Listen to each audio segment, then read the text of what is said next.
ನಮಸ್ಕಾರ ವೀಕ್ಷಕರೇ.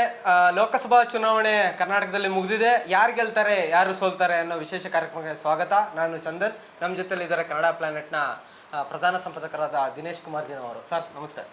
ಸರ್, ನಾವಿವತ್ತು ಹಾವೇರಿ ಲೋಕಸಭಾ ಚುನಾವಣೆ ನಡೆದಿದೆ. ಜೂನ್ 4ಕ್ಕೆ ರಿಸಲ್ಟ್ ಕೂಡ ಬರುತ್ತೆ. ಈ ಹಾವೇರಿ ಲೋಕಸಭಾ ಕ್ಷೇತ್ರ ಗದಗೂ ಕೂಡ ಒಳಗೆ ಸೇರ್ಕೊಂಡಿರೋದ್ರಿಂದ 4 ಕ್ಷೇತ್ರಗಳು ತುಂಬ ನಿಕ್ಷೇಪ ಆಗಿರುವಂಥ ಒಂಥರ ಕ್ಷೇತ್ರ ಇದು ಹಾವೇರಿ ಲೋಕಸಭಾ ಕ್ಷೇತ್ರ. ಈ ಕ್ಷೇತ್ರ ಮುಖ್ಯವಾಗಿ ಇವಾಗ ಚರ್ಚೆಗೊಳಪಟ್ಟಿರುವಂಥದ್ದು ಯಾಕೆ ಅನ್ನೋದು ಜನಸಾಮಾನ್ಯರಿಗೆ ಹತ್ತತ್ರ ಕೆಲವರಿಗೆ ಒಂದಷ್ಟು ಹಳ್ಳಿ ಇರುವಂಥ ಜನಗಳಿಗೆ ಯಾಕೆ ಈ ಕ್ಷೇತ್ರ ತುಂಬ ಸುದ್ದಿ ಆಗಿದೆ ಅನ್ನೋದ್ರ ಬಗ್ಗೆ ಸ್ವಲ್ಪ ಮಟ್ಟದ ಅರಿವಿಲ್ಲ. ಮತ್ತು ಈಶ್ವರಪ್ಪನಿಂದ ಕಾರಣದಿಂದ ದೊಡ್ಡ ಮಟ್ಟಿಗೆ ಈ ಕ್ಷೇತ್ರ ಚರ್ಚೆ ಆಗಿರುವಂಥದ್ದು. ಈ ಕ್ಷೇತ್ರದಲ್ಲಿ ಬೊಮ್ಮಾಯಿ ಅವರು ನಿಂತಿದ್ದಾರೆ BJPಯಿಂದ. ಅದರಲ್ಲೂ BJP ಅನ್ನೋದಕ್ಕಿಂತ ಎರಡೂ ಮೈತ್ರಿ ಪಕ್ಷಗಳಿಂದ, ಅದು JDS ಮತ್ತು BJP ಕ್ಷೇತ್ರ ಇದ್ರು ಮೈತ್ರಿಯಾಗಿ ಬಸವರಾಜ ಬೊಮ್ಮಾಯಿ ಅವ್ರನ್ನ ಆ ಕ್ಷೇತ್ರದಲ್ಲಿ ನಿಲ್ಸಿದ್ದಾರೆ. ಈ ಕಡೆ ಕಾಂಗ್ರೆಸ್ ಅವರು ಆನಂದ್ ಗದ್ದಿದೇವ್ರ ಮಠ ಅವ್ರನ್ನ ಈ ಕಡೆ ಕಣಕ್ಕಿಳಿಸಿದ್ದಾರೆ. ಏನು ಸರ್, ಏನಾಗ್ಬೋದು? ಎರಡೂ ನಾಯಕರು ಹೇಗೆ, ಎರಡೂ ವರ್ಚಸ್ಸು ಹೇಗಿದೆ ಆ ಕಡೆ ಹಾವೇರಿ ಲೋಕಸಭಾ ಚುನಾವಣೆ ಕ್ಷೇತ್ರ? ಚಂದನ್, ಹಾವೇರಿ ಲೋಕಸಭಾ ಕ್ಷೇತ್ರ ಆಗಿದೆ. ಕ್ಷೇತ್ರ ಪುನರ್ವಿಂಗಡಣೆಗಿಂತ ಮುಂಚೆ ಅದು ಬೇರೆ ಬೇರೆ ಧಾರವಾಡ ದಕ್ಷಿಣ, ಧಾರವಾಡ ಉತ್ತರ, ಈ ಥರ ಹರಿದು ಹಂಚಿ ಹೋಗಿದಂಥ ಕ್ಷೇತ್ರ. ಸೊ ಈ 8 ವಿಧಾನಸಭಾ ಕ್ಷೇತ್ರಗಳು ಗದಗ ಜಿಲ್ಲೆ ಮತ್ತು ಹಾವೇರಿ ಜಿಲ್ಲೆಗೆ ಸಂಬಂಧಪಟ್ಟಂತೆ 8 ವಿಧಾನಸಭಾ ಕ್ಷೇತ್ರಗಳು ಇಲ್ಲಿ ಬರ್ತವೆ. ಮತ್ತು ಈ ಶಿಗ್ಗಾವಿ ಮತ್ತು ಸವಣೂರು ಇವೆಲ್ಲ ಅದನ್ನು ಹೊರತುಪಡಿಸಿ ಮಿಕ್ಕಿದ ಅದು ಹುಬ್ಳಿ ಧಾರವಾಡ ಸೇರ್ಕೊಳ್ಳುತ್ತೆ. ಸೊ ಈ ಕ್ಷೇತ್ರದಲ್ಲಿ ಹಾಲಿ ಸಂಸದರು ನಿಮ್ಗೆ ಗೊತ್ತಿರೋಂಗೆ ಶಿವಕುಮಾರ್ ಉದಾಸಿ ಅವರು BJP. ಒಂದು ರೀತಿ ಇದು ಉದಾಸಿ ಫ್ಯಾಮಿಲಿಯವರ ಪಾಳೆಪಟ್ಟ ಆಗಿತ್ತು. ಉದಾಸಿಯವರು ತೀರ್ಕೊಂಡ ನಂತರ, ಅಂದರೆ ಶಿವಕುಮಾರ್ ಉದಾಸಿಯವರ ತಂದೆ CM ಉದಾಸಿಯವರು ತೀರ್ಕೊಂಡ ನಂತರ ಕ್ಷೇತ್ರದಲ್ಲಿ ಆ ಕುಟುಂಬದ ಹೋಲ್ಡ್ ಕಡಿಮೆ ಆಗ್ತಾ ಬಂದಿದೆ. ಸೊ ಶಿವಕುಮಾರ್ ಉದಾಸಿಯವರು ಈ ಬಾರಿ ನಾನು ಚುನಾವಣೆಗೆ ಸ್ಪರ್ಧೆ ಮಾಡೋದಿಲ್ಲ ಅಂತ ಹೇಳಿ ಅವರೇ 3 ತಿಂಗಳ ಮುಂಚೆನೆ ಅವರೇ ಘೋಷಣೆ ಮಾಡ್ಕೊಂಡ್ಬಿಟ್ರು. ಸಹಜವಾಗಿ ಅವ್ರಿಗೆ ಟಿಕೆಟ್ ಕೊಡಲಿಲ್ಲ. ಭಾರತೀಯ ಜನತಾ ಪಾರ್ಟಿಗೆ ಅಲ್ಲಿ ಒಳ್ಳೆಯ ಅಭ್ಯರ್ಥಿ ಬೇಕಿತ್ತು. ಈ ಸಂದರ್ಭದಲ್ಲಿ ಟಿಕೆಟ್ ನನಗೆ ಕೊಡಿ ಅಂತೇಳಿ ಕಾಂತೇಶ್ ಅವರು ಹೋದರು. ಕಾಂತೇಶ್ ಅವ್ರು ಯಾಕೆ ಹೋದರು ಅಂದ್ರೆ ಕುರುಬರು ಸಂಖ್ಯೆ ಗಣನೀಯವಾಗಿದೆ ಅನ್ನೋಂಥ ಕಾರಣಕ್ಕೆ. ಆದರೆ ಆ ಕಾಂತೇಶ್ ಅವ್ರಿಗೆ ಈಶ್ವರಪ್ಪನವ್ರ ಮಗನಿಗೆ ಕೊಡಲಿಲ್ಲ ಟಿಕೆಟು. ಬಸವರಾಜ ಬೊಮ್ಮಾಯಿ ಅವರಿಗೆ ಅಲ್ಲಿ ಟಿಕೆಟನ್ನು ಕೊಟ್ಟಿದ್ದಾರೆ. ಮಾಜಿ ಮುಖ್ಯಮಂತ್ರಿಗಳು ಅವರಿಗೆ ಕೊಟ್ಟಿದ್ದಾರೆ. ಅವರು ಬಸವರಾಜ ಬೊಮ್ಮಾಯಿ ಅವರ ಕ್ಷೇತ್ರ ಇದರೊಳಗಡೆ ಬರ್ದಲ್ಲೇ ಇದ್ರೂ ಕೂಡ ಅವ್ರ ಪ್ರಭಾವ ಇಲ್ಲಿದೆ ಅನ್ನೋ ಕಾರಣಕ್ಕಾಗಿ ಅವ್ರಿಗೆ ಕೊಟ್ಟಿದ್ದಾರೆ. ಇನ್ನು ಕಾಂಗ್ರೆಸ್ನಿಂದ ಇಲ್ಲಿ ಟಿಕೆಟ್ ಪಡೆದಿರೋರು ಆನಂದ್ ಗಡ್ದೇವ್ರ ಮಠ ಅಂತ ಹೇಳಿ. ಇದು ಕೂಡ ರಾಜಕೀಯ ಫ್ಯಾಮಿಲಿನೇ. ಆನಂದ್ ಗಡ್ದೇವ್ರ ಮಠ ಅವರ ತಂದೆ ಅವರು ಕೂಡ ರಾಜಕಾರಣದಲ್ಲಿ ಇದ್ದವರೇನೆ. GS ಗಡ್ದೇವ್ರ ಮಠ ಅಂತ ಹೇಳಿ ಅವರು. ಆನಂದ್ ಸ್ವಾಮಿ ಗಡ್ದೇವ್ರ ಮಠ ಅವರು ಪೊಲಿಟಿಕ್ಸಲ್ಲಿ ಪ್ರಯತ್ನಗಳನ್ನು ಮಾಡ್ತಾ ಬಂದಿದ್ದಾರೆ. ಹಿಂದೆ ಸದಾನಂದ ಗೌಡರು ಮುಖ್ಯಮಂತ್ರಿ ಆದ್ರಲ್ಲ, ಅವರು ಮುಖ್ಯಮಂತ್ರಿ ಆದಾಗ ಅವರು ಯಾವುದೇ ಅಂದರೆ ವಿಧಾನಸಭೆ ವಿಧಾನ ಪರಿಷತ್ ಸದಸ್ಯರಾಗಿಲ್ಲದಲ್ಲೇ ಇದ್ದಿದ್ದ ಕಾರಣಕ್ಕಾಗಿ ಅವರು ಇಲ್ಲಿ ಸ್ಪರ್ಧೆ ಮಾಡಿದ್ರು. ವಿಧಾನಸಭೆಯಿಂದ ವಿಧಾನ ಪರಿಷತ್ತಿಗೆ ನಡೆದ ಚುನಾವಣೆಯಲ್ಲಿ ಆಗ ಇವರು ಸ್ಪರ್ಧೆ ಮಾಡಿದರು. ಯಾರು? ಆನಂದ್ ಗಡ್ದೇವ್ರ ಮಠ ಅವರು ಸ್ಪರ್ಧೆ ಮಾಡಿ ಅವ್ರು ಸೋತಿದ್ರು. ಅದಾದ ನಂತರ ನಿಮ್ಗೊಂದು ಆಶ್ಚರ್ಯಕಾರಿ ವಿದ್ಯಮಾನ ಹೇಳಬೇಕು ಅಂದರೆ, ಬೆಳಗಾವಿ ಗ್ರಾಮೀಣ ಕ್ಷೇತ್ರದಲ್ಲಿ ಲಕ್ಷ್ಮೀ ಹೆಬ್ಬಾಳ್ಕರ್ ಅವ್ರ ವಿರುದ್ಧ ಇವರು ಚುನಾವಣೆ ನಿಂತಿದ್ದರು. ಇಂಡಿಪೆಂಡೆಂಟ್ ಅಭ್ಯರ್ಥಿಯಾಗಿ ನಿಂತ್ಕೊಂಡಿದ್ರು. ಅವಾಗ ಕಾಂಗ್ರೆಸ್ನಿಂದ ನಿಲ್ಲಲಿಲ್ಲ ಅವರು. ಆವಾಗ 22,000 ಓಟ್ಗಳನ್ನ ಅಲ್ಲಿ ತೊಗೊಂಡಿದ್ರು ಅವರು. ಬೆಳಗಾವಿಗೆ ಯಾಕೆ ಹೋದರು ಅಂದರೆ ಅಲ್ಲಿ ಅವರ ತಾತನ ಮನೆಯೋ ಅಥವಾ ವಂಶಸ್ಥರಲ್ಲಿದ್ದಾರೆ ಅನ್ನೋ ಕಾರಣಕ್ಕಾಗಿ, ಮತ್ತು ಅವರ ಬಿಸ್ನೆಸ್ ಲಿಂಕ್ಗಳ ಕಾರಣಕ್ಕಾಗಿ ಅಲ್ಲಿ ಸ್ವಲ್ಪ ಅವರು ಆ್ಯಕ್ಟಿವ್ ಆಗಿದ್ರು ಅನ್ನೋ ಕಾರಣಕ್ಕಾಗಿ ಅಲ್ಲಿ ಹೋಗಿದ್ರು. ಈ ಬಾರಿ ಆನಂದ್ ಗಡ್ಡದೇವ್ರ ಮಠ ಅವರಿಗೆ ಕಾಂಗ್ರೆಸ್ನಿಂದ ಟಿಕೆಟ್ ಕೊಟ್ಟಿದೆ. ಬಹುಶಃ ಈ ಹಾವೇರಿ ಕ್ಷೇತ್ರದ ಇತಿಹಾಸವನ್ನು ಗಮನಿಸಿದರೆ ಕಾಂಗ್ರೆಸ್ ಪಕ್ಷ ಒಂದು ರೀತಿಯಲ್ಲಿ ಏನದು ಗೇಮ್ ಚೇಂಜರ್ ನಿರ್ಧಾರ ಅಂತ ನನಗನ್ಸುತ್ತೆ. ಯಾಕೆಂದರೆ ಆನಂದ್ ಸ್ವಾಮಿ ಗಡ್ಡದೇವ್ರ ಮಠ ಅವರು ವೀರಶೈವ ಜಂಗಮ ಸಮುದಾಯದವರು. ಜಂಗಮ ಸಮುದಾಯ ಅತಿ ಹೆಚ್ಚು ಇರುವಂಥ, ಯಾಕೆಂದರೆ ವೀರಶೈವರ ಸಂಖ್ಯೆನೇ ಹೆಚ್ಚು ಈ ಕ್ಷೇತ್ರದಲ್ಲಿ, ಹಾವೇರಿ ಕ್ಷೇತ್ರದಲ್ಲಿ. ಅದರೊಳಗಡೆನೂ ಕೂಡ ಜಂಗಮರ ಸಂಖ್ಯೆ ಹೆಚ್ಚು. ಆ ಸಮುದಾಯಕ್ಕೆ ಟಿಕೆಟ್ ಕೊಟ್ಟಿರುವಂಥದ್ದು ಒಂದು ರೀತಿಯಾದ Plus ಅಂತ. ಒಂದು ರೀತಿ ಪ್ಲಸ್ ಆಗುವಂಥ ಸಾಧ್ಯತೆ ಕಾಣಿಸ್ತಾ ಇದೆ ಒಂದು. ಆ, ಈ ಹಿಂದೆ ಕಾಂಗ್ರೆಸ್ನವ್ರು ಏನು ಮಾಡ್ತಾ ಇದ್ರು, ಇಲ್ಲಿಂದ ಆ, ಮುಸ್ಲಿಂ ಸಮುದಾಯದ ಅಭ್ಯರ್ಥಿಗಳಿಗೆ ಟಿಕೆಟ್ ಕೊಡ್ತಾ ಇದ್ರು. ಭಾಳ ಜನ ಸಲೀಂ ಅಹಮದ್ ಅವರು ಇಲ್ಲಿ ನಿಂತಿದ್ರು, ಬೇರೆ ಬೇರೆಯವರು ಇಲ್ಲಿ ನಿಂತು ಸೋತ್ ಹೋಗಿದ್ದಾರೆ. ಸೊ ಈ ಬಾರಿ ಏನಾಗಿದೆ, ಅಲ್ಲಿ ಒಂದು ಅಂಡರ್ ಕರೆಂಟ್ ಶುರುವಾಗಿದೆ. ಅಂದರೆ ನಮ್ಮ ಸಮುದಾಯದವ್ರಿಗೆ ಟಿಕೆಟ್ ಸಿಕ್ಕಿದೆ, ನಾವು ಗೆಲ್ಲಿಸ್ಕೊಂಬರ್ಬೇಕು ಅನ್ನೋ ಥರದ್ದು ಅಲ್ಲಾಗಿದೆ. ಮತ್ತು ಈ ಸ್ವಲ್ಪ ಸ್ವಾಮೀಜಿಗಳು ಅವರು ಇವರು ಕೂಡ ಅಲ್ಲಿ ಆ್ಯಕ್ಟಿವ್ ಆಗಿದ್ದಾರೆ.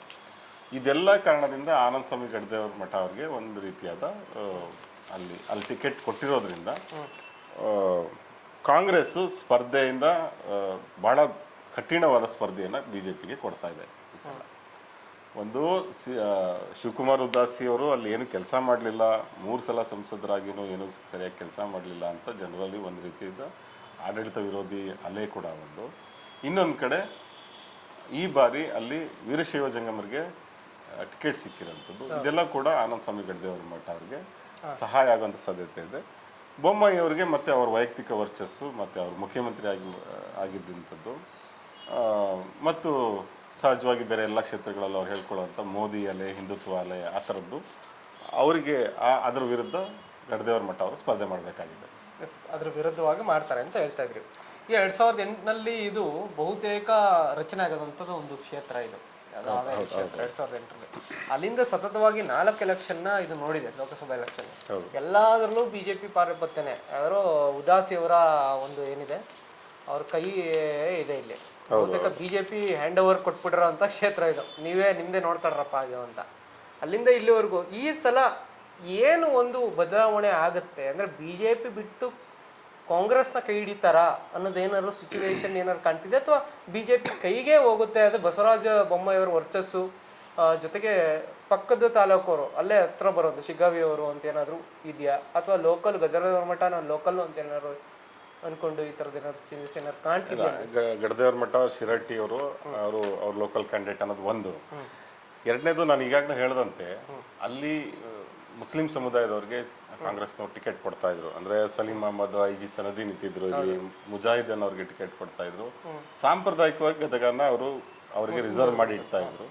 ಒಮ್ಮೆ ಮಾತ್ರ ಈ KH ಪಾಟೀಲ್, ಸಾರಿ ನಮ್ಮ SK ಪಾಟೀಲ್ರ ಅಣ್ಣ DR ಪಾಟೀಲ್ ಅವ್ರಿಗೆ ಟಿಕೆಟ್ ಕೊಟ್ಟಿದ್ರಲ್ಲಿ. DR ಪಾಟೀಲ್ ನಿಮ್ಗೆ ಗೊತ್ತಿರುತ್ತೆ, ಅಪ್ಪಟ ಗಾಂಧಿವಾದಿ, ಬಹಳ ಸಾತ್ವಿಕ ರಾಜಕಾರಣ ಮಾಡ್ಕೊಂಡು ಬಂದವರು. 4 ಸಲ MLA ಕೂಡ ಆಗಿದ್ರು DR ಪಾಟೀಲ್. ಭಾಳ ಹೆಸರು ಗೌರವ ಇರುವಂಥ ರಾಜಕಾರಣಿಗಳಲ್ಲಿ ಹೆಸರು ಹಾಳು ಮಾಡ್ಕೊಂಡು ಅವ್ರಿಗೆ ಕಡಿಮೆ ಅಂತದಲ್ಲಿ ಇಲ್ಲಿ DR ಪಾಟೀಲ್ ಅವರಿಗೆ ತುಂಬ ಒಳ್ಳೆ ಹೆಸರಿರುವಂಥ ರಾಜಕಾರಣಿ ಅವ್ರಿಗೂ ಕೂಡ ಒಂದ್ಸಲ ಟಿಕೆಟ್ ಕೊಟ್ಟಿದ್ರು. ಅದನ್ನು ಬಿಟ್ಟರೆ ಕಾಂಗ್ರೆಸ್ನಲ್ಲಿ ವೀರಶೈವರಿಗೆ ಕೊಟ್ಟಿರಲಿಲ್ಲ, ಈ ಬಾರಿ ಕೊಟ್ಟಿದ್ದಾರೆ. ಅದು ಈ ಬಾರಿ ಅವರಿಗೆ ಪ್ಲಸ್ ಆಗುವಂಥ ಸಾಧ್ಯತೆ ಕಾಣಿಸ್ತಾ ಇದೆ. ಕಾಂಗ್ರೆಸ್ನಿಂದ ಯಾವತ್ತೂ ಕೂಡ ವೀರಶೈವ ಜಂಗಮರಿಗೆ ಕೊಟ್ಟಿರಲಿಲ್ಲ ಟಿಕೆಟ್. ಫಸ್ಟ್ ಟೈಮ್ ಕೊಟ್ಟಿದ್ದಾರೆ. ವೀರಶೈವರಿಗೆ ಟಿಕೆಟೇ ಕೊಟ್ಟಿಲ್ಲ ಅಂತ ವಿಧಾನಸಭಾ ಕ್ಷೇತ್ರದಲ್ಲಿ ತುಂಬಾ ವಿರೋಧ ಇತ್ತು. ಈ ಸಲ ಈ ಬಾರಿ ಕೊಟ್ಟಿದ್ದಾರೆ.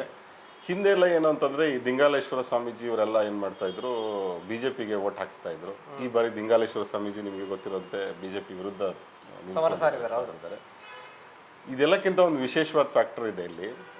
ಆನಂದ ಗಡದೇವ್ರ ಮಠ ಇದ್ದಾರಲ್ಲ, ಅವರು ಜಂಗಮರು ಅಂದ್ರೆ ನಿಮಗೆ ಹೇಳಬೇಕು ಅಂದ್ರೆ ಉತ್ತರ ಕರ್ನಾಟಕ ಭಾಗದಲ್ಲಿ ಐನೂರು ಅಂತಾರೆ, ಒಂದು ಪ್ರೀಸ್ಟ್ ಸಮುದಾಯ. ಅದು ಈ ಪೂಜೆ ಪುನಸ್ಕಾರ ಎಲ್ಲ ಮಾಡುವಂತ ಕಮ್ಯುನಿಟಿ ಅದು.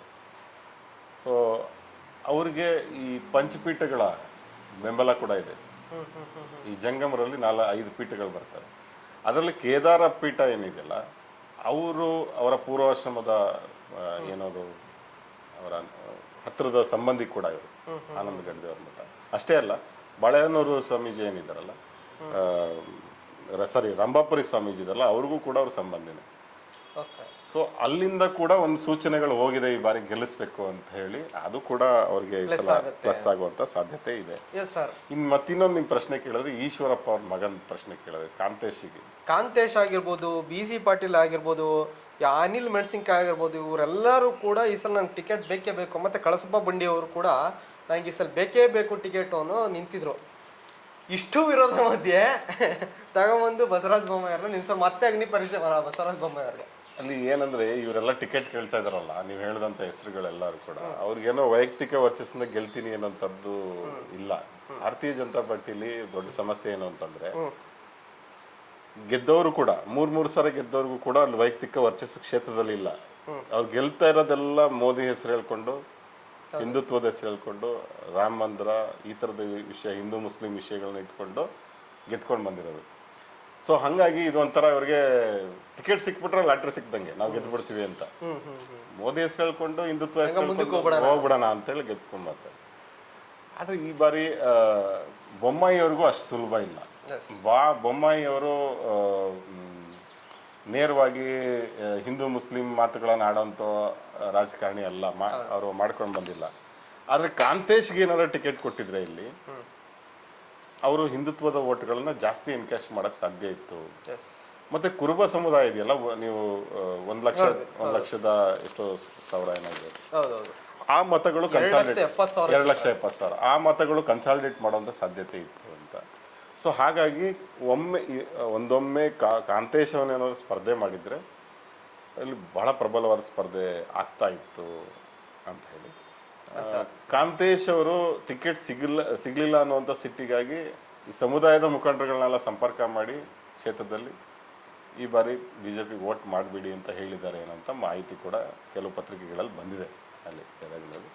ಸೊ ಏನಾಗುತ್ತೆ ಅನ್ನೋದನ್ನ ನಾವು ಕಾದ್ ಈಗ ಒಟ್ಟಾರೆ ಏನಪ್ಪಾ, ಲಿಂಗಾಯತ ಸಮುದಾಯದಲ್ಲಿ 6,80,000 ಮತಗಳಿದ್ರೆ, SC/ST ಮತಗಳು ನಂತರ ಬರ್ತವೆ 3 ಲಕ್ಷ ಚಿಲ್ಲರೆ, ಎರಡು ಕಮ್ಯುನಿಟಿ ಸೇರಿ. ನಂತರ ಕುರುಬ ಮೆಜಾರಿಟಿ 2,70,000 ಮತಗಳು, ಗಂಗಾ ಮತ 50,000, ಇತರೆ 1,50,000 ಇರೋದ್ರಿಂದ ನೀವು ಹೇಳ್ತಾ ಇರೋದು ಬಹುತೇಕ ಲಿಂಗಾಯತ, ಅದರಲ್ಲೂ ಜಂಗಮ ಸಮುದಾಯಕ್ಕೆ ಸೇರಿದಂಥ ಬಹುತೇಕ ಮತಗಳು ಕನ್ಸಿಡರೇಟ್ ಆಗ್ಬಿಡ್ತವೆ ಈ ಸಲ. ಯಾ ಕಡೆ ತಿರ್ಕೋತವೆ ಅನ್ನೋದ್ರ ಮೇಲೆ ಸಹಜವಾಗಿ, ಯಾಕಂದ್ರೆ ಬೊಮ್ಮಾಯಿ ಅವರು ಸಾದ್ ಲಿಂಗಾಯತರು. ಹೌದು. ಸೊ ಹಂಗಾಗಿ ಜಂಗಮರು ಒಂದ್ ಸೈಡ್ ಆಗುವಂತ ಸಾಧ್ಯತೆಗಳು ಜಾಸ್ತಿ ಇದೆ. ಇನ್ ಕುರುಬ ಮತಗಳು ಮೆಜಾರಿಟಿ ವೋಟ್ಗಳು ಚೇಂಜಸ್ ಆಗಿ ಕಾಂಗ್ರೆಸ್ಗೆ ಕನ್ಸಿಡರೇಟ್ ಆಗುವಂಥದ್ದು. ಕುರುಬ ಫ್ಯಾಕ್ಟರ್ ಅಲ್ಲಿ ಏನಂತಂದ್ರೆ, ಕುರುಬರಲ್ಲಿ ಲೀಡರ್ ಅಂತ ಪರಿಗಣನೆ ಮಾಡೋದು ಸಿದ್ದರಾಮಯ್ಯ ಅವ್ರನ್ನ. ಹೌದು, ಅದರಲ್ಲಿ ಏನು ಅನುಮಾನನೇ ಇಲ್ಲ. ಕಳೆದ ವಿಧಾನಸಭಾ ಚುನಾವಣೆಯಲ್ಲೂ ಕೂಡ ಕುರುಬರು 60% ಕಾಂಗ್ರೆಸ್ಗೆ ವೋಟ್ ಮಾಡಿದ್ದಾರೆ. ಅದು ಇಲ್ಲೊಂದು ವಿಶೇಷ ಏನು ಅಂದ್ರೆ, ಬೇರೆ ಪಾರ್ಟಿಗಳಲ್ಲಿ ಕುರುಬರು ನಿಂತಾಗ ಅವ್ರು ವೋಟ್ ತಗೊಂತಾರೆ,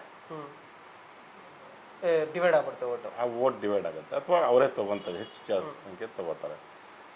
ಅಂದ್ರೆ ಅದಕ್ಕೆ ಅರ್ಥ ನಾನು ಹೇಳಿದಂದ್ರೆ, ಕಾಂತೇಶ್ ಬಂದಿದ್ರೆ ಕುರುಬರು ಓಟ್ ಸಿಕ್ತಿತ್ತೇನೋ. ಈ ಕಡೆ ಕುರುಬರು ಓಟ್ ಸಿಗೋದು, ಆ ಕಡೆ ಲಿಂಗಾಯತ್ ಓಟ್ ಸಿಗೋದು. ಯಾಕಂದ್ರೆ ಒಂದಷ್ಟು ಹಿಂದುತ್ವ ರಾಜಕಾರಣ, ಯಾಕಂದ್ರೆ ಅವರು ಸಹಜವಾಗಿ ಅದನ್ನೇ ಮಾತಾಡ್ತಿದ್ರು. ಹಿಂದುತ್ವದ ಓಟ್ಗಳನ್ನ ಕನ್ಸಾಲಿಡೇಟ್ ಮಾಡೋಕ್ಕೆ ಈಶ್ವರಪ್ಪ ಅವ್ರಿಗೆ ಸುಲಭ ಆಗ್ತಾ ಇತ್ತು. ಅವ್ರು ಮಾಡ್ಕೊಂಡ್ ಬಂದಿರೋದು ಅದನ್ನಲ್ಲ. ಸೊ ಹಾಗಾಗಿ ಕಾಂತೇಶ್ ಸಿಕ್ಕಿದ್ರೆ ಸ್ವಲ್ಪ ಜಾಸ್ತಿ ಬಿಜೆಪಿಗೆ ಹೆಚ್ಚು ಅನುಕೂಲ ಆಗ್ತಾ ಇತ್ತು. Yes sir. ಈಗ ಮುಖ್ಯವಾಗಿ ನೋಡ್ಕೊಂಡ್ಬಿಡೋಣ. ಮುಖ್ಯವಾಗಿ ನಾವು 8 ತಾಲೂಕು ಬರುತ್ತೆ, ಯಾವುದು ಹಾವೇರಿ ಲೋಕಸಭಾ ಕ್ಷೇತ್ರದಲ್ಲಿ 8 ಕ್ಷೇತ್ರಗಳು ಬರ್ತದೆ. ಅದರಲ್ಲಿ ಮುಖ್ಯವಾಗಿ ಒಂದೊಂದೇ ಕೇಳ್ತಾ ಹೋಗ್ತೀನಿ, ನೀವು ಒಂದೊಂದನ್ನೇ ಅದು ಏನಾಗ್ತಿದೆ, ಏನು ಕತೆ ಅನ್ನೋದ್ರ ಬಗ್ಗೆ ವಿಶ್ಲೇಷಣೆ ಮಾಡ್ಕೊಂಡು ಬನ್ನಿ. ಗದಗ ಮುಖ್ಯವಾಗಿ HK ಪಾಟೀಲ್ ಕಾಂಗ್ರೆಸ್ ಇರುವಂಥ ಕ್ಷೇತ್ರ ಇದು. ಅವರು ಕ್ಷೇತ್ರದಲ್ಲೇ ಸುತ್ತಮುತ್ತ ಕ್ಷೇತ್ರಗಳಿಗೂ ಅವ್ರ ಪ್ರಭಾವ ಜಾಸ್ತಿ ಅಲ್ಲಿ. HK ಪಾಟೀಲ್ ಏನು ಸರ್, ಏನು ಕತೆ? HK ಪಾಟೀಲ್ರು ಕ್ಯಾಬಿನೆಟ್ ಮಿನಿಸ್ಟ್ರು, ಅವರು ಕುಲಕೋಟಿಯ ಹುಲಿ ಅಂತ ಹೆಸರಾದ. ಹೌದು, ರಾಜಕಾರಣದಲ್ಲಿ ಪಳಗಿದ ಕೈ ಅವರು. ಸಹಜವಾಗಿ ಅವ್ರದ್ದು ಹಿಡಿತಾ ಇದೆ ಗದಗ ಕ್ಷೇತ್ರದಲ್ಲಿ. ಅವರು ಹಿಡಿತಾ ಇದೆ. ಒಂದು 15-16 ಸಾವಿರ ಓಟಲ್ಲೇನೋ ಗೆದ್ದಿರ್ಬೇಕು ಅವರು ಕಳೆದ ವಿಧಾನಸಭಾ ಕ್ಷೇತ್ರದಲ್ಲಿ. ಅವ್ರು ಈ ಸಲ ಏನು ಹೇಳ್ತಾರೆ, ನಾನು ಎಷ್ಟು ಲೀಡ್ ತೊಗೊಂಡಿದ್ದೀನೋ ಅಷ್ಟು ಲೀಡ್ ಖಂಡಿತ ಕೊಡ್ತೀನಿ ಅಂತ ಅವರು ಖಚಿತವಾಗಿ ಹೇಳ್ತಾ ಇದ್ದಾರೆ HK ಪಾಟೀಲ್ರು. ಅಂದರೆ ಹಿಂದೆಲ್ಲ ಏನು ಅಂತಂದರೆ, ಲೋಕಸಭಾ ಚುನಾವಣೆಗಳು ಬಂದಾಗ ಕಾಂಗ್ರೆಸ್ನ ಸಚಿವರುಗಳು ಅಥವಾ ಕಾಂಗ್ರೆಸ್ನ ದೊಡ್ಡ ತಲೆಗಳು ಅಷ್ಟಾಗಿ ಕೆಲಸ ಮಾಡ್ತಾ ಇರಲಿಲ್ಲ. ಲೋಕಸಭಾ ಚುನಾವಣೆನ ಅಷ್ಟು ಗಂಭೀರವಾಗಿ ತಗೋತಾ ಇರಲಿಲ್ಲ ಅಂತ ಇದ್ರು. ಆದರೆ ಈ ಬಾರಿ HK ಪಾಟೀಲ್ರು ಬಹಳ ಮುತುವರ್ಜಿ ಕೆಲಸ ಮಾಡಿದ್ದಾರೆ. ಹಾಗಾಗಿ ಗದಗದಲ್ಲಿ ಈ ಬಾರಿ ಅಲ್ಲಿ ನೋಡಿ, ಇಲ್ಲಿ ಅನಿಲ್ ಮೆಣಸಿನಕಾಯಿ ಅಂತ ಹೇಳಿ ಬಿಜೆಪಿ ಮುಖಂಡರು, ಅವರು ಟಿಕೆಟ್ ಬೇಕು ಅಂತ ಕೇಳಿದ್ರು, ರಾಜಕೀಯ ನಿವೃತ್ತಿ ತಗೊಂಡ್ಬಿಟ್ಟಿದ್ರು. ಬಟ್ ಕೊನೆಯ ಸಂದರ್ಭದಲ್ಲಿ ಬಂದು ಬಿಜೆಪಿಗೆ ಕ್ಯಾನ್ವಾಸ್ ಮಾಡಿದ್ರು. ಬಟ್ ಏನಾಗುತ್ತೋ ಗೊತ್ತಿಲ್ಲ. ಈ ಜಂಗಮ ಫ್ಯಾಕ್ಟ್ರು ಗದಗ ಕ್ಷೇತ್ರದಲ್ಲಿ ವರ್ಕ್ ಆಗೋಂಥ ಸಾಧ್ಯತೆ ಇದೆ. ಯಾಕಂದ್ರೆ ಗದಗ ತಾಲೂಕಿನಲ್ಲಿ ಜಂಗಮರ ಸಂಖ್ಯೆ ಜಾಸ್ತಿ ಇದೆ, ಮಠಗಳು ತುಂಬಾ ಜಾಸ್ತಿ ಇದೆ. ಹಂಗಾಗಿ ಅದು ವರ್ಕ್ ಆಗುವಂಥ ಸಾಧ್ಯತೆ ಇದೆ. ಗದಗ್ನಲ್ಲಿ ಎಚ್ ಕೆ ಪಾಟೀಲ್ ಅವ್ರು ಹೇಳದಂಥ ಮಾತನ್ನು ಉಳಿಸ್ಕೋತಾರ, 15,000 ಲೀಡ್ ಕೊಡ್ತೀನಿ ಅಂತ ಹೇಳಿದ್ದಾರೆ. ಏನು ಕೊಡ್ತಾರ ನೋಡ್ಬೇಕು, 55-45 ತರ ಆಗೋಗುತ್ತೆ ಅವರು ಆ ತರ ಕೊಟ್ರೆ. ಹೌದು. Yes, okay. Next Shirahatti Chandru Lamani ಏಕೈಕ ಬಿಜೆಪಿ ಇರುವಂತ ಜಾಗ ಅದು. ಇಡೀ ಹಾವೇರಿ ಮತಕ್ಷೇತ್ರದಲ್ಲಿ ಏಕೈಕ ಒಂದೇ ಒಂದು ಕ್ಷೇತ್ರದಲ್ಲಿ ಗೆದ್ದಿರೋದು ಅದು ಚಂದ್ರು ಲಮಾಣಿ ಅವರು. ಏನಾಗುತ್ತೆ ಸರ್ ಅಲ್ಲಿ? ಶಿರಟ್ಟಿ ಭಾಳ ಇಂಟ್ರೆಸ್ಟಿಂಗ್ ಆಗಿದೆ. ಅಲ್ಲಿ 28,000 ಲೀಡಲ್ಲಿ ಗೆದ್ದಿರೋದು ಯಾರು? ಚಂದ್ರು ಲಮಾಣಿ ಅವರು. ಒಂದೇ ಕ್ಷೇತ್ರ ಅವ್ರು ಗೆದ್ಕೊಂಡಿದ್ದು ಬಿಜೆಪಿಯವರು. ಅವ್ರು ಗೆದ್ದಿದ್ದು ಕೂಡ ಕಾಂಗ್ರೆಸ್ ಅಭ್ಯರ್ಥಿ ಮೇಲಲ್ಲ, ಕಾಂಗ್ರೆಸ್ ಅಭ್ಯರ್ಥಿ 3ನೇ ಸ್ಥಾನ. ಅಲ್ಲಿ ಅವರು ಒಬ್ಬ ಪಕ್ಷೇತರ ಅಭ್ಯರ್ಥಿ ವಿರುದ್ಧ ಗೆದ್ದಿದ್ದು. ಪಕ್ಷೇತರ ಅಭ್ಯರ್ಥಿ ರಾಮಕೃಷ್ಣ ದೊಡ್ಡಮನಿ. ನಾವು ಕಳೆದ ವಿಧಾನಸಭೆ ಸಮೀಕ್ಷೆ ಮಾಡ್ತಿದ್ದಾಗ ರಾಮಕೃಷ್ಣ ದೊಡ್ಡಮನಿ ಗೆದ್ದರೂ ಆಶ್ಚರ್ಯ ಇಲ್ಲ ಅಂತ ನಾವು ಮಾತಾಡ್ಕೊಂಡಿದ್ವಿ. ಅದು SC ರಿಸರ್ವ್ ಕ್ಷೇತ್ರ ಆಯಿತು. ಅದು ರಾಮಕೃಷ್ಣ ದೊಡ್ಡಮನಿ ಸುಮಾರು 45,000 ಓಟ್ ತಗೊಂಡಿದ್ರು ಅವರು ಇದಾಗಿ ಪಕ್ಷೇತರ ಅಭ್ಯರ್ಥಿಯಾಗಿ. ಈ ಬಾರಿ ಅವರು ಕಾಂಗ್ರೆಸ್ ಜೊತೆ ಕೈ ಜೋಡಿಸಿದ್ದಾರೆ. ರಾಮಕೃಷ್ಣ ಲಮಾಣಿ ಕಳೆದ ಬಾರಿ ಡಿಫಿಟೆಡ್ ಕ್ಯಾಂಡಿಡೇಟ್, ಸ್ವಲ್ಪ ಪ್ರಭಾವ ಅವ್ರದ್ದಿದೆ. ಇಂಡಿಪೆಂಡೆಂಟ್ ಆಗಿ ಅಷ್ಟು ಫೈಟ್ ಕೊಟ್ಟಿದ್ದಾರೆ ಅಂದಮೇಲೆ ಅವ್ರ ಪ್ರಭಾವ ಅವ್ರದ್ದಿದ್ದೇ ಇದೆ. ಇನ್ನು ಸುಜಾತ ದೊಡ್ಡಮನಿ ಅವರಿಗೆ ಲಾಸ್ಟ್ ಟೈಮ್ ಕಾಂಗ್ರೆಸ್ಸಿಂದ ಟಿಕೆಟ್ ಕೊಟ್ಟಿದ್ರು, ಅವರು ಕೂಡ ಕಾಂಗ್ರೆಸ್ ಪಕ್ಷದಲ್ಲೇ ಇದ್ದಾರೆ. 2 ಓಟು ಕನ್ಸಾಲಿಡೇಟ್ ಆಗುತ್ತೋ ನೋಡಬೇಕಾಗತ್ತೆ. ಇನ್ನು ಮುಂದೆ ಎಕ್ಸ್ ಮಿನಿಸ್ಟ್ರು ಅಂದರೆ ಮಾಜಿ ಸಚಿವರು SS ಪಾಟೀಲ್ ಅವ್ರ ಮಗ ಶಿವಕುಮಾರ್ ಗೌಡ ಪಾಟೀಲ್ ಅವರು BJPಗೆ ಹೋಗಿದ್ದಾರೆ ಈಗ. ಸೊ ಮುಂಡರ್ಗಿಯವರು ಶಿರಟ್ಟಿಲ್ ಅಂತ ಏನೋ ಆಗಲಿಲ್ಲದ್ರು ಮುಂಡರ್ಗಿಯಲ್ಲಿ ಸ್ವಲ್ಪ ಅವ್ರದ್ದು ಕೆಲಸಗಳು ನಡಿಬೋದು ಅಂತ ಅನ್ಸುತ್ತೆ. ಸೊ ಹೀಗಾಗಿ ಇಲ್ಲಿ ಯಾವ ರೀತಿಯ ಫೈಟ್ ಆಗುತ್ತೆ ಅನ್ನೋದನ್ನ ಕಾದು ನೋಡಬೇಕಾಗತ್ತೆ. ರಾಮಕೃಷ್ಣ ದೊಡ್ಡಮನಿ ಮತ್ತು ಸುಜಾತ ದೊಡ್ಡಮನಿ ಇವರೆಲ್ಲ ಸೇರಿ ಕಾಂಗ್ರೆಸ್ ಪರವಾಗಿ ಮಾಡ್ತಾ ಇದ್ದಾರೆ. ಡಾಕ್ಟರ್ ಚಂದ್ರು ಲಮಾಣಿ ಅವರು ಕಾನ್ಫಿಡೆಂಟ್ ಆಗಿದ್ದಾರೆ, ಇಲ್ಲ ನಾನು ಗೆದ್ದ ಥರನೇ ನಾನು ಲೀಡ್ ಕೊಡ್ತೀನಿ ಅಂತ ಹೇಳಿ. ಶಿರಟ್ಟಿ ಕ್ಷೇತ್ರದಲ್ಲಿ ಅದು ಏನಾಗುತ್ತೆ, ವರ್ಕ್ ಆಗುತ್ತಾ ಇಲ್ವಾ ಅದು ಕಾದು ನೋಡಬೇಕು. ಒಟ್ಟು ಇವರೆಲ್ಲ ಜಾಯ್ನ್ ಆಗಿರೋದು ನೋಡಿದ್ರೆ ಕನ್ಸಿಡೆಂಟ್ ಆದರೆ 50-50 ಮೇಲೆ ಬಂದ್ಬಿಡುತ್ತೆ. ಇಲ್ಲ ಅಂದ್ರೆ ಚಂದ್ರು ಲಮಾಣಿ ಒಟ್ಟಾರೆ ಲೀಡ್ ಕೊಟ್ಟಿದ್ರೆ ಕೊಟ್ಕೊಂಡು ಮುಂದೆ ಹೋಗ್ತಾರೆ. ಹೌದು, ಮಾತುಕತೆ ಆಗುತ್ತೆ. ಶಿರಟ್ಟಿ ಮತ್ತೆ ಇನ್ನೊಂದು ಏನಂದ್ರೆ ಇವ್ರ ಕ್ಷೇತ್ರ ಮಠದೇವ್ರ ಕ್ಷೇತ್ರ ಕೂಡ ಅವ್ರ ಸ್ವಕ್ಷೇತ್ರ ಕೂಡ ಅದು ಹೇಳ್ಬೇಕಾಗಿತ್ತು. ಗಡದೇವರವ್ರು ಕೂಡ ಅದೇ ಕ್ಷೇತ್ರದವರಾಗಿರುತ್ತೆ. ಅವ್ರ ಪ್ರಭಾವಗಳೇನು ಇದ್ದೇ ಇರ್ತವೆ. ಅವರು ಸ್ವಲ್ಪ ಮರ್ಯಾದೆ ಅವ್ರಿಗೂ ಆಗುತ್ತೆ. ಮತ್ತೆ ಜನಗಳು ಕೂಡ ನಮ್ಮ ಕ್ಷೇತ್ರದವನೊಬ್ಬ MP ಆಗ್ಲಿ ಅಂತ ಸಹಜ ನಿರೀಕ್ಷೆ ಇಟ್ಕೊಳ್ಳೋ ಸಹಜ. ಆ ಥರದ್ದು ತುಂಬಾ ಇಂಪ್ಯಾಕ್ಟ್ಗಳು ರಾಜ್ಯದಲ್ಲಿ ಕಾಣಬಹುದು ನಾವು ಆ ಥರದ್ದು. ಎಸ್, ಗದಗ ಆಯ್ತು, ಶಿರಟ್ಟಿ ಆಯ್ತು. ಸರ್, ಹಾವೇರಿ ಲಕ್ಷ್ಮಣ್ ರುದ್ರಪ್ಪ ಮಾನಪ್ಪ ಇದು ಕೂಡ ಕಾಂಗ್ರೆಸ್ ಒಂದು ಹಿಡಿತದಲ್ಲಿರುತ್ತದ್ದು. ಲಕ್ಷ್ಮಣ್ ರುದ್ರಪ್ಪ ಮಾನಪ್ಪ ಅವ್ರದ್ದು ಬಹುತೇಕ ಗೆದ್ದಿರೋದ್ರಲ್ಲಿ ಈ ಕಡೆ ಹೆಸರೇ ತುಂಬಾ ಜನ ಕೇಳಿಲ್ಲ, ಬಟ್ ಗೆದ್ದು ತುಂಬಾ ಚೆನ್ನಾಗಿ ಕೆಲಸ ಮಾಡಿದ್ದಾರೆ ಅನ್ನೋದು ಕೇಳ್ಪಟ್ವಿ. ಏನ್ ಸರ್ ಏನಾಗ್ತಿದೆ ಆ ಕಡೆ ಹಾವೇರಿ? ರುದ್ರಪ್ಪ ಲಮಾಣಿ ಅವರು ಈಗ ಡೆಪ್ಟಿ ಸ್ಪೀಕರ್ ಕೂಡ ಆಗಿದ್ದಾರೆ. ಕಾಂಗ್ರೆಸ್ನಿಂದ ಗೆದ್ರು. ಇದು ಕೂಡ ಪರಿಶಿಷ್ಟ ಜಾತಿಗೆ ಸೇರಿದಂತ ಮೀಸಲು ಕ್ಷೇತ್ರ. ಇಲ್ಲಿ ನೆಹರು ಓಲೇಕರ್ ಹಿಂದೆ BJP MLA ಆಗಿದ್ರು, ಟಿಕೆಟ್ ಕೊಡ್ಲಿಲ್ಲ ಅಂತ ಹೇಳಿ ಕಾಂಗ್ರೆಸ್ ಸೇರ್ಪಡೆ ಆದ್ರು. ಹಾವೇರಿ ಕ್ಷೇತ್ರದಲ್ಲಿ ನೋಡೋದಂದ್ರೆ ಇಲ್ಲಿ ಈಗ ರುದ್ರಪ್ಪ ಲಮಾಣಿ ಅವ್ರಿಗೆ ಡೆಪ್ಟಿ ಸ್ಪೀಕರ್ ಕೂಡ ಆಗಿರೋದ್ರಿಂದ ಕಾಂಗ್ರೆಸ್ಗೆ ಲೀಡ್ ಕೊಡಿಸ್ಲೇಬೇಕು ಅನ್ನುವಂಥ ಸವಾಲು ಕೂಡ ಅವ್ರಿಗೆ ಇದ್ದಿರೋದ್ರಿಂದ ಅವರು ಕೂಡ ಸಿಕ್ಕಾಪಟ್ಟೆ ಕೆಲಸ ಮಾಡಿದ್ದಾರೆ. ಆದರೆ ಹಾವೇರಿ ಸಿಟಿ ಒಳಗಡೆ ಸ್ವಲ್ಪ ಹಿಂದುತ್ವದ ಇದು ಏನದು ಅಲೆ ಅನ್ನೋಕ್ಕಿಂತ ಫ್ಯಾಕ್ಟರ್ ಕೆಲಸ ಮಾಡೋಂಥ ಸಾಧ್ಯತೆ ಇದೆ. ಬರೀ ಯಾವುದೋ ಒಂದು ದೊಡ್ಡ ಅಲೆ ಅನ್ನೋ ಥರ ಕಾಣಿಸ್ತಾ ಇಲ್ಲ. ನೋಡ್ಬೇಕದು, ಅದೊಂದು ಹಿಂದುತ್ವದ ಅಜೆಂಡಾಗಳು ಅಲ್ಲಿ ಕೆಲಸ ಮಾಡುವಂಥ ಸಾಧ್ಯತೆ ಇದೆ. ಮೋದಿ ಸಿಟಿ ಕಡೆಗಳಲ್ಲಿ ಸ್ವಲ್ಪ ಕಾಂಗ್ರೆಸ್ ವೀಕ್ ಆಗಿದೆ ಅನ್ನೋಂಥ ಮಾತಿದೆ. ಏನೇ ಆದರೂ ಇಲ್ಲಿ ಕೂಡ 50-50 ಆಗುವಂಥ ಸಾಧ್ಯತೆ ಕಾಣಿಸ್ತಾ ಇದೆ ಅಂತೀರಿ. ಎಸ್, ರಾಣೆಬೆನ್ನೂರು ಪ್ರಕಾಶ್ ಕೋಳಿವಾಡ ಕಾಂಗ್ರೆಸ್ ಇದನ್ನು ಕೂಡ ಬಹುತೇಕ ಇನ್ನೆಲ್ಲ ಕಾಂಗ್ರೆಸ್ ಬಿಡಿ ಅದು. ಬಟ್ ಒಂದು ವಿಶೇಷ ಏನು ಅಂದ್ರೆ ಈ ಕ್ಷೇತ್ರದಲ್ಲಿರೋ ಗೆದ್ದವರು ಸೋತವರು ಎಲ್ಲ ನೋಡೋರೆ ಸ್ಪೀಕರ್ಗಳಾದವರು ಡೆಪ್ಟಿ ಸ್ಪೀಕರ್ ಆದವರು ಜಾಸ್ತಿ. ಈ ಪ್ರಕಾಶ್ ಕೋಳಿವಾಡ ಅವ್ರ ತಂದೆ KB ಕೋಳಿವಾಡ ಅವರು ಸ್ಪೀಕರ್ ಆಗಿದ್ರು, ಅವರು ಹಿಂದೆ ಸ್ಪೀಕರ್ ಆಗಿದ್ರು. ರಾಜಕೀಯ ಮನೆತನ ಅವ್ರಿಗೆ ಅಲ್ಲಿದೆ. ಸೊ ಅವರು ಪ್ರಕಾಶ್ ಕೋಳಿವಾಡ ಗೆದ್ದಿರೋದು ಫಸ್ಟ್ ಟೈಮ್ ಗೆದ್ದಿರೋದು. ಈ ಬಾರಿ ಅವರು ತಮ್ಮ ಕ್ಯಾಂಡಿಡೇಟನ್ನು ಗಡ್ಡದೇವರ ಮಠವನ್ನು ಗೆಲ್ಲಿಸ್ಕೊಂಡ್ ಬರಬೇಕು ಅಂತ ಹೇಳಿ ಅವರು ಕೂಡ ಓಡಾಡ್ತಿದ್ದಾರೆ. ಆಮೇಲೆ ಇಂಡಿಪೆಂಡೆಂಟ್ ಕ್ಯಾಂಡಿಡೇಟು R ಶಂಕರ್, ನಿಮಗೆ ಗೊತ್ತಿದೆ, ಅವರು BJP ಸರ್ಕಾರದಲ್ಲಿ ಭಾಗ ಆಗಿದ್ರು, ಮಿನಿಸ್ಟರ್ ಆಗಿದ್ರು. ಅವ್ರಿಗೆ ಟಿಕೆಟ್ ಕೊಡಲಿಲ್ಲ BJP ಅವರು, ಅವ್ರು ಬಂದು ಕಾಂಗ್ರೆಸ್ ಸೇರ್ಪಡೆ ಆಗಿದ್ದಾರೆ. ಅವರು ಕೂಡ ಈ ಬಾರಿ ಕೆಲಸ ಮಾಡಿದ್ದಾರೆ. ಇನ್ನೊಂದು ವಿಶೇಷ ಏನು ಅಂದರೆ ಇಲ್ಲಿ ಕೆಲವು ಜಿಲ್ಲಾ ಪಂಚಾಯತಿ ಸದಸ್ಯರುಗಳು, BJPಯ ಜಿಲ್ಲಾ ಪಂಚಾಯತ್ ಸದಸ್ಯರುಗಳು ಅವರು ಕೂಡ ಸ್ವಲ್ಪ ಕಾಂಗ್ರೆಸ್ ಕಡೆಗೆ ಶಿಫ್ಟ್ ಆಗಿದ್ದಾರೆ ಅನ್ನುವಂಥ ವರದಿಗಳಿದೆ. ಒಳ ಏಟುಗಳು ಆಗಿರುವಂಥ ಸಾಧ್ಯತೆ ಇಲ್ಲಿ ಕಾಣಿಸ್ತಾ ಇದೆ. Yes sir. ಮುಂದಿನದು ಹಿರೇಕೆರೂರು ಮತ್ತೆ ಉಜ್ಜನೇಶ್ವರಿ ಅವರು, ನಿಮ್ಮ BC ಪಾಟೀಲ್ ಅವರ.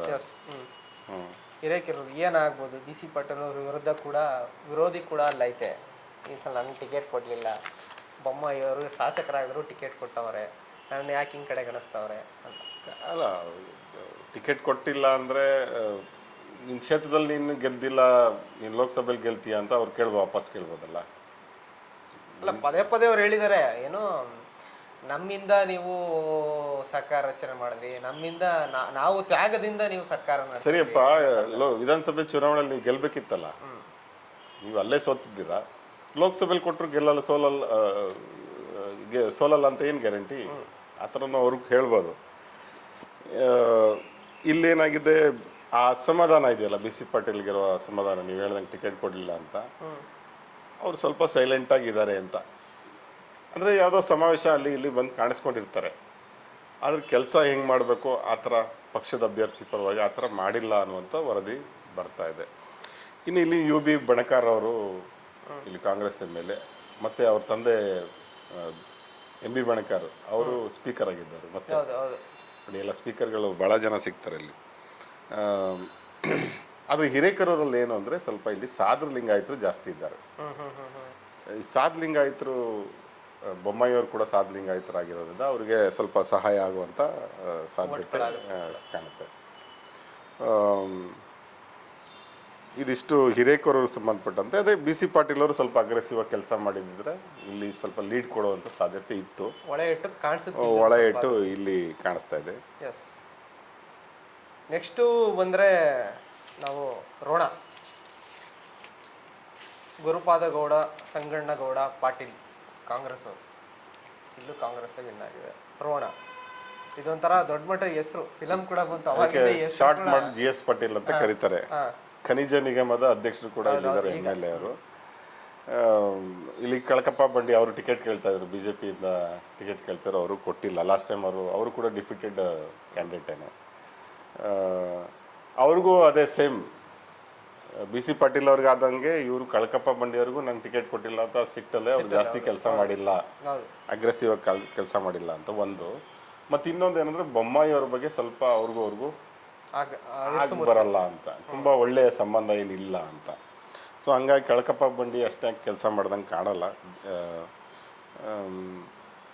ಅವ್ರ ಸ್ವಂತ ತಮ್ಮ ಸಿದ್ದಪ್ಪ ಬಂಡಿ ಅವ್ರು ಕಾಂಗ್ರೆಸ್ ಈ ಚುನಾವಣೆ ಸಂದರ್ಭದಲ್ಲೇ ಅವ್ರು ಕಾಂಗ್ರೆಸ್ ಸೇರ್ಕೊಂಡ್ರು. ಅಲ್ಲ, 2023 ಚುನಾವಣೆ ಸಂದರ್ಭದಲ್ಲೇ ಕಾಂಗ್ರೆಸ್ ಸೇರ್ಕೊಂಡಿದ್ರು ಅವರು, ಕಳಕಪ್ಪ ಬಂಡಿ ತಮ್ಮ. ಸೊ ಹಂಗಾಗಿ ಅವರು ಆ ಫ್ಯಾಕ್ಟರ್ ಕೂಡ ಅಲ್ಲಿ ಕೆಲಸ ಬೀಳುತ್ತೆ ರೋಣದಲ್ಲಿ. ಜೊತೆಗೆ ಈ ಕಡೆ ಕಾಂಗ್ರೆಸ್ MLA ಇರೋದ್ರಿಂದ ಅವರು ಕೆಲಸ ಮಾಡಿರ್ತಾರೆ ಆಗುತ್ತೆ ಅಂತ ಹೇಳಿ. ಬಟ್ ಮೆಜಾರಿಟಿ ಸರ್ ನೋಡೋದು 4ರಲ್ಲಿ ಒಂದೇ ಒಂದು ಕ್ಷೇತ್ರದಲ್ಲಿ ಸ್ವಲ್ಪ ಹಿಂದೆ ಮುಂದೆ ಬಿಟ್ರೆ ಇನ್ನು ಮಿಕ್ಕಿದ್ದೆಲ್ಲನೂ ಕೂಡ ಕಾಂಗ್ರೆಸ್ಸೇ ಒಂದು ಮಟ್ಟದಲ್ಲಿ ಪ್ರಭಾವದಿಂದ ಮುಂದೆ ಹೋಗ್ತಾ ಇರೋದು. ಅಂದ್ರೆ ಕಾಂಗ್ರೆಸ್ ಅದರಲ್ಲಿ 2 ಫ್ಯಾಕ್ಟರ್ ಇದೆ. ಒಂದು, ಅಲ್ಲಿ ನೀವು ಶಿರಹಟ್ಟಿಲಿ ನೋಡಿದ್ರಿ, ಅಲ್ಲಿ BJP ಅಭ್ಯರ್ಥಿ ಇದ್ದಾರೆ. ಇನ್ನು ಮಿಕ್ಕ 3 ಕ್ಷೇತ್ರ ನಾವು ನೋಡ್ಕೊಂಡ್ಬಂದು ಎಲ್ಲದರಲ್ಲೂ ಕಾಂಗ್ರೆಸ್ ಶಾಸಕರುಗಳು ಇರೋದ್ರಿಂದ ಅವರು ಹೆಚ್ಚಾಗಿ ಕೆಲಸ ಮಾಡಿದ್ರೆ ಅಲ್ಲಿ ಅವರು ಲೀಡ್ ಕೊಡೋಕೆ ಸಾಧ್ಯ ಆಗುತ್ತೆ. ಲೀಡ್ ಕೊಡೋಕೆ ಸಾಧ್ಯ ಆಗುತ್ತೆ. ಇಲ್ಲ ಅಂದ್ರೆ ಅದು ಸಾಧ್ಯ ಆಗಲ್ಲ, ಉಲ್ಟಾ ಹೊಡೆಯುತ್ತೆ. ಬಟ್ ಒಳ ಇಟ್ಗಳಂತೂ ಎಲ್ಲ ಕ್ಷೇತ್ರದಲ್ಲೂ ಕಾಣ್ತಾರೆ. ಒಳ ಇಟ್ಗಳು ಎಲ್ಲ ಪಕ್ಷಗಳಿಗೂ ಅದು ಮಾಮೂಲಿ, ಅದು ಅವ್ರು ಎದುರಿಸಲೇಬೇಕಾಗತ್ತೆ. Yes sir. ಈಗ ಬ್ಯಾಡಗಿ, ಅದು ಶಿಗ್ಗಾವಿ ಪಕ್ಕದಲ್ಲಿರುವಂಥದ್ದೇ ಒಂದು ಕ್ಷೇತ್ರ. ಇದು ಏನು ಬ್ಯಾಡಗಿ ಕತೆ? ಬ್ಯಾಡಗಿಯಲ್ಲಿ ಒಬ್ಬ ಇವರು ನೀಲಪ್ಪ ಅವರು, ಶಿವಣ್ಣನವರು, ಬಸವರಾಜ್ ನೀಲಪ್ಪ ಅವರು, ಕಾಂಗ್ರೆಸ್. ಶಿವಣ್ಣನವರು, ಬಸವರಾಜ್ ಶಿವಣ್ಣವರು ಅವರು ಅವರು ಕೂಡ ಮಾಜಿ ಶಾಸಕರು, ಈಗ ಹಾಲಿ ಶಾಸಕರು. ಈ ಬ್ಯಾಡಗಿ ಕ್ಷೇತ್ರದಲ್ಲಿ ಸ್ವಲ್ಪ ಕುರುಬ ಡಾಮಿನೆನ್ಸ್ ಜಾಸ್ತಿ, ಕುರುಬ ಸಮುದಾಯದ ಮತಗಳು ಸಂಖ್ಯೆ ಜಾಸ್ತಿ. ನಾವಾಗಲೇ ಕುರುಬ ಫ್ಯಾಕ್ಟರ್ ಯಾವ ಥರ ವರ್ಕ್ ಆಗುತ್ತೆ ಈ ಚುನಾವಣೆಯಲ್ಲಿ ಅನ್ನೋದ್ರ ಬಗ್ಗೆ ಆಗಲೇ ಮಾತಾಡಿದ್ವಿ ನಾವು. ಕಾಂತೇಶ್ ಬಂದಿದ್ರೆ ಏನಾಗ್ತಾ ಇತ್ತು ಅಂತ ಹೇಳಿ. ಆಮೇಲೆ ಈ ಸುರೇಶ್ ಗೌಡ ಪಾಟೀಲ್ ಅಂತೇಳಿ ಎಮ್ ಎಲ್ ಎ ಆಗಿದ್ದವ್ರು ಹಿಂದೆ, ಅವರು ಸರಿಯಾಗಿ ಕೆಲಸ ಮಾಡಿಲ್ಲ ಅಂತ ಸುದ್ದಿ ಇದೆ. ಇನ್ನು ಎಸ್ ಆರ್ ಬಳ್ಳಾರಿ ಅಂತ ಡಿಫಿಟೆಡ್ ಎಮ್ ಎಲ್ ಎ, ಅವರು ಕೆಲಸ ಮಾಡಿದ್ದಾರೆ. ಆದರೆ ಅವ್ರು ಫ್ಯಾಮಿಲಿಯಲ್ಲಿ ಇಬ್ಬರು ಮೆಂಬರ್ಸ್ ಹೋಗಿ ಕಾಂಗ್ರೆಸ್ಗೆ ಸೇರ್ಪಡೆ ಆಗಿದ್ದಾರೆ. ಈ ಚುನಾವಣೆಯಲ್ಲಿ ನಾವು ಭಾಳ ಗಮನಿಸಿದ್ದೀವಿ ಚಂದನ್, ಅಂದರೆ ಅವ್ರ ಮನೇಲಿ ಇರೋರೇ ಯಾರೋ ಹೋಗಿ ಇನ್ನೊಂದು ಪಾರ್ಟಿಗೆ ಹೋಗಿ ಸೇರ್ಕೊಂಡ್ಬಿಡ್ತಾರೆ. ಹೌದು. ಅದ್ರ ಹಿನ್ನೆಲೆ ಏನು, ಅದ್ರ ಒಳಗಡೆ ಏನಿರ್ತದೆ ಅನ್ನೋದು ಅರ್ಥ ಆಗಲ್ಲ. ಅವ್ರ ಮನೆಯವ್ರ ಜೊತೆ ಇಂಡಿಪೆಂಡೆಂಟ್ ಯಾರು ಜಾಸ್ತಿ ಓಟ್ ತಗೊಂಡಿರ್ತಾರೋ ಅವರು ಕೂಡ ಆ ಕಡೆ ಸೇರ್ಕೊಂಡು ಆಗಿರ್ತಾರೆ.